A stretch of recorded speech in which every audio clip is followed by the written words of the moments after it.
Welcome everyone to another RIS interview where we bring you the story behind the cutting edge research that's made it into our journal, the Review of International Studies, more commonly known as RIS. Today I'm delighted to be talking to Thomas Gregory, who is a senior lecturer at the University of Auckland. Tom's research interests include IR theory, conflict and security, weapons of war, ethics and war, and civilian casualties and counterinsurgencies. Tom has an article out in the Review of International Studies on the costs of war, condolence payments, and the politics of killing civilians. Welcome, Tom, and congratulations on getting your article into RIS. Thank you. Great. Well, we'll get straight on to it. And I wanted to start by asking you about your academic journey. And perhaps what led you to become interested in this area of research? Yeah, thanks. So I've been doing some research on civilian casualties, and in particular, coalition attitudes towards civilian casualties in Afghanistan. But this particular paper was inspired by an event that took place on the 3rd of October 2015, when an AC-130 gunship opened up on a trauma center in the Afghan province of Kunduz. And the crew of this gunship had basically mistaken this hospital for a building that they should have been targeting 400 meters away. And in the space of something like 30 minutes, they'd fired something like 211 shells. They'd killed 42 people, including 14 members of staff and 24 patients. Now, when this story first broke, the coalition initially denied the incident and that civilians had been killed, but they eventually apologized for the attack. And they issued 170 condolence payments to the victims and their families. And these payments were around $3,000 for people who were injured in the attack or suffered serious injuries in the attack, and then $6,000 for those who were killed. And it was the first time I'd really heard much about these condolence payments. And it kind of made me feel a little bit uncomfortable, because on the one hand, you feel that the military should try and make amends when civilians are harmed or when civilian property is damaged. But I was curious about what these payments actually entailed. The idea of, I guess, providing monetary amends for civilian harm. I was curious about the name, because they weren't called compensation payments, they were called condolence payments. And that struck me as being a bit odd. So I was kind of curious about what these payments actually were meant to signify.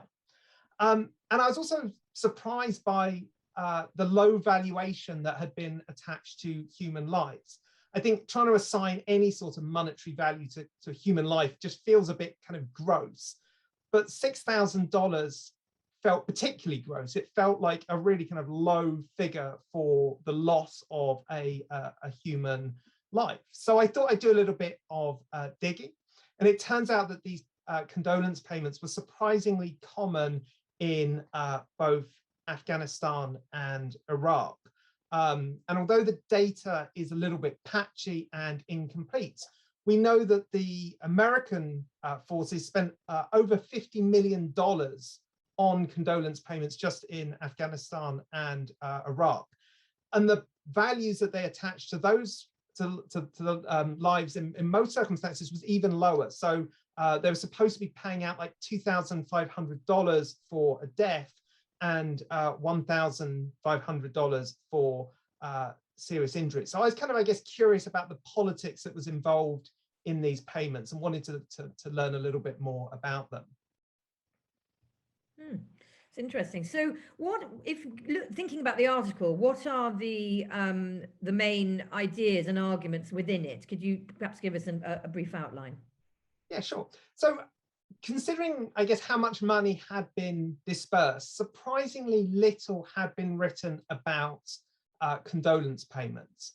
And the existing literature tended to focus on whether or not militaries ought to provide compensation when they kill or injure innocent civilians. And there was, I guess, kind of a focus on the moral arguments around that. This idea that, you know, if the military causes damage to civilian property or kills livestock, then they should provide compensation to repair those buildings or to replace that livestock.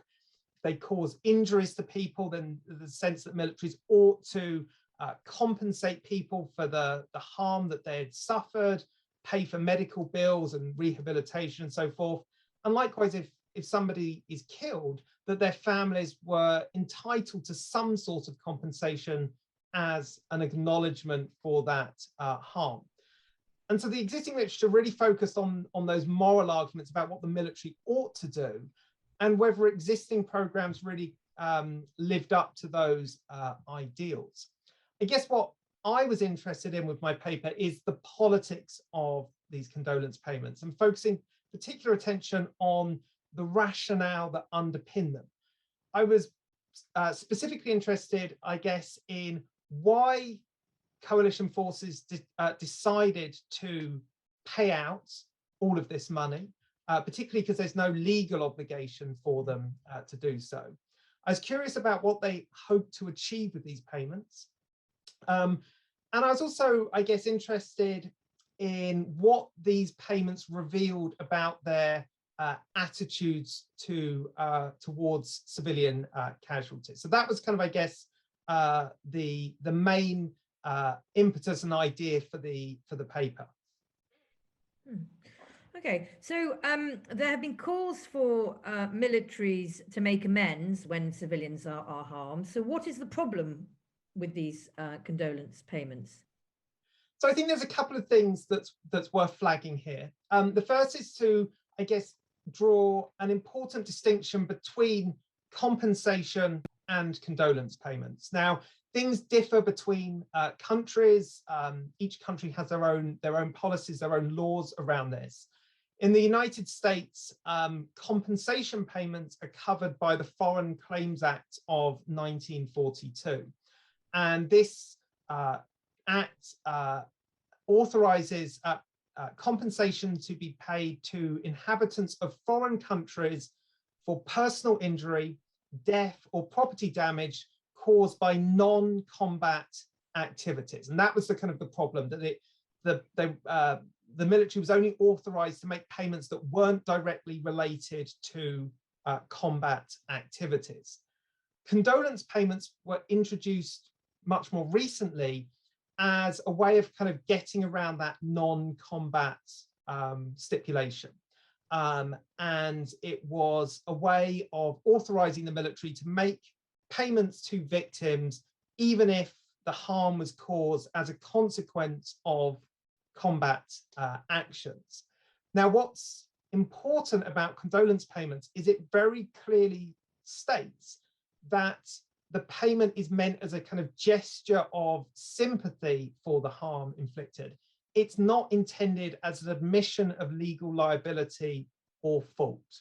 So the policy enabled payments to be made, but it came with this very clear proviso that the military was not admitting any sort of liability, any sort of fault when it issued these payments.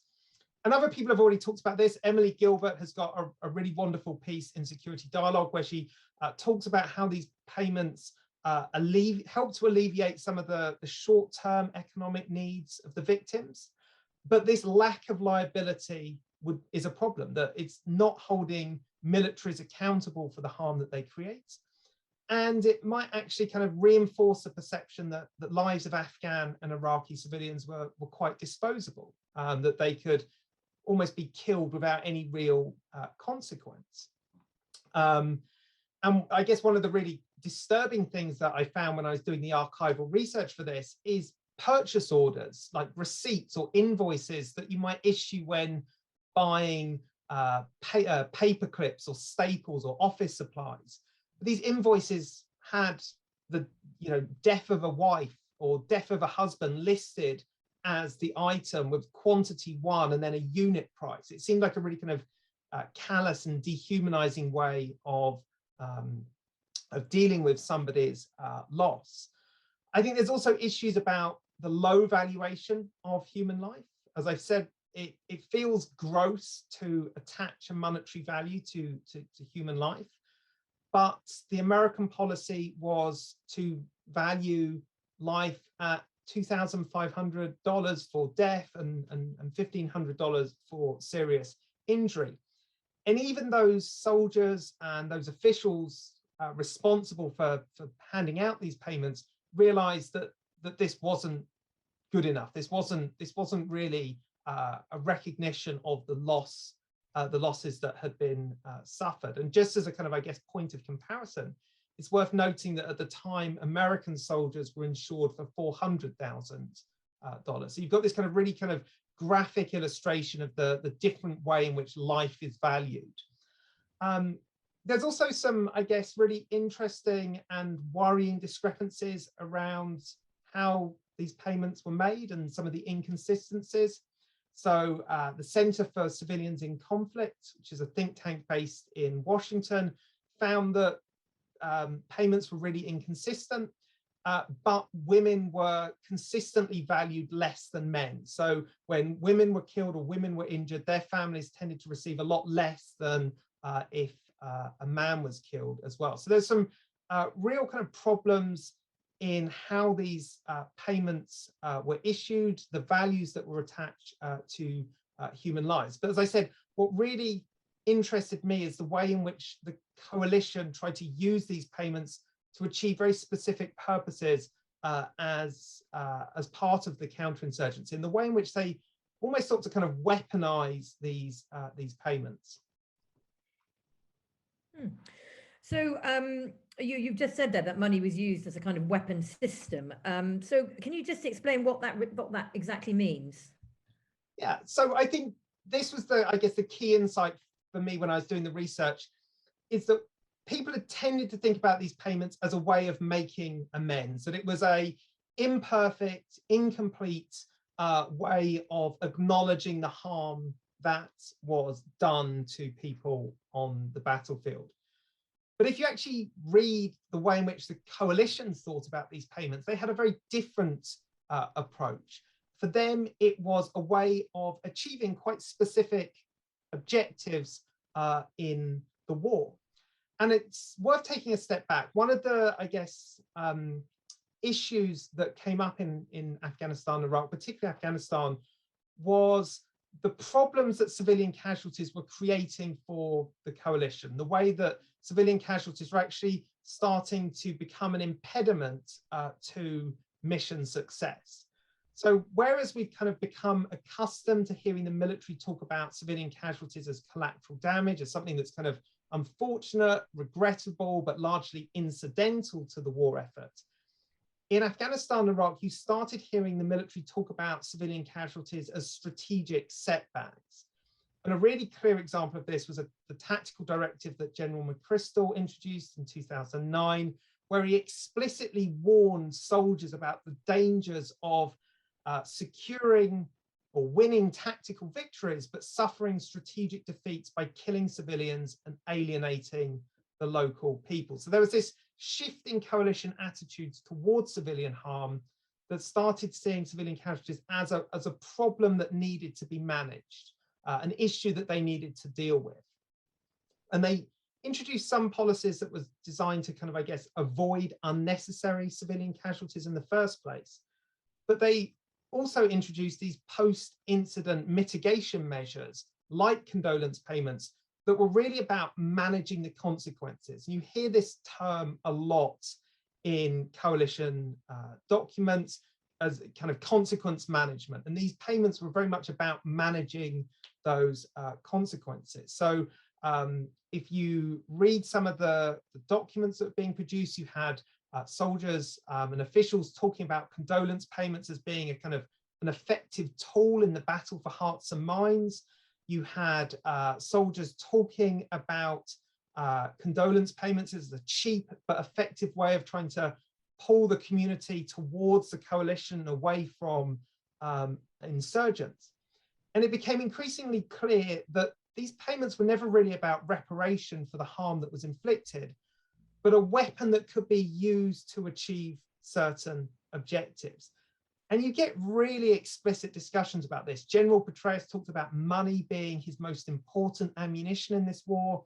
You had guidebooks and manuals for soldiers that talked about money as a weapon system and the importance of calibrating payments so you get the greatest effect for each round expended. And it became increasingly obvious that these were never really about the lives and the suffering and the hardships faced by ordinary Afghans and Iraqis, but a way of kind of resolving some of the problems that the coalition were creating for themselves. Okay, well, thank you. So I think my final question is really for those people who are perhaps listening to this interview and just want to take away, you know, something. What would be those main takeaways from the article? Yes, I think that obviously the key argument is this idea of condolence payments as a weapon of war, that the primary purpose was really about managing or mitigating the strategic consequences of civilian casualties. So on the surface, this may seem like a positive initiative, that the military was trying to make amends for the harm it created. But as well as being riddled with problems in terms of those kind of inconsistencies, the lack of accountability, the low valuation of human life, it's really important that we understand why the coalition decided to start offering these payments to civilians, what it hoped to achieve, and what this really reveals about its attitudes towards civilian casualties. And I think for me, it just became really apparent that the coalition didn't really care about civilians as human beings, but as a problem that it needed to deal with. And that the civilians at the center of this remains just as disposable as they did before. Well, thank you very much, Tom.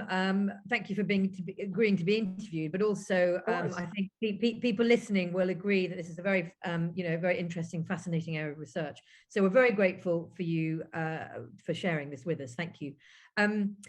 For those of you who are keen to learn more, you can read Tom's full article on the First View section of the RIS website.